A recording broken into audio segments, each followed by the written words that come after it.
माड़ी आसुची कि महाविपद माटी तलु बाहरुची डह डह गरम पानी हाथ पोड़ीगला भली डह डह गरम पानी देखी ताजुब लोके किए एहाकू वैज्ञानिक कारण देथिबा बेले आउ केही एहाकू दैव आक्रोश बोली कहउछंती।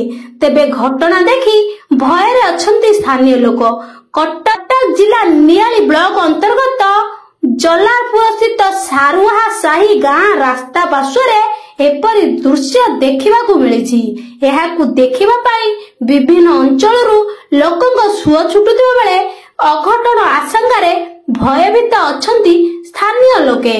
तेबे खबर पाई प्रशासन घटनास्थल परिदर्शन करी स्थिति परखिबा सह एतिपाई आतंक न हेबा पाई लोकंकु परामर्श देइछि।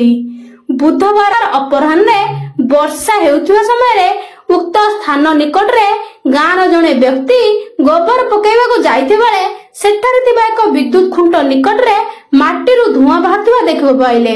से उक्त घटना संपर्क रे गाँ रे कहिबा परे सेठारे जमा होइथिले लोक घटनास्थले पहुंची घटना देखि समस्ते आश्चर्य होइथिले। जने व्यक्ति उक्त स्थान रे कोदाଳରେ 1.5 फुटर गात करिया परे सेठारे पानी झरिबा सह उक्त पानीरू धुआं बाहरथुला। सेही स्थान रे एक पुरुणा बोरिंग थिबा मध्य देखिबा मिलिछि। खालरू बाहरथुवा पानी डह डह गरम होइथिबा बेले सेथुरू धुआं मध्य बाहरछि। उक्त पानी रे हाथ बुड़ेले हाथ पोड़ी जाउथिबा बेले लोके विभिन्न पात्र साहाय्य सेही गरम पानी को आनुथिबार देखिबा मिलुछि। तेबे एहार अधिक परीक्षा पाई लैब को पठा जाइता बेले लोके एहाकू भिन्न पौराणिक कथा और मालिका लेखा सह जोडुछंती।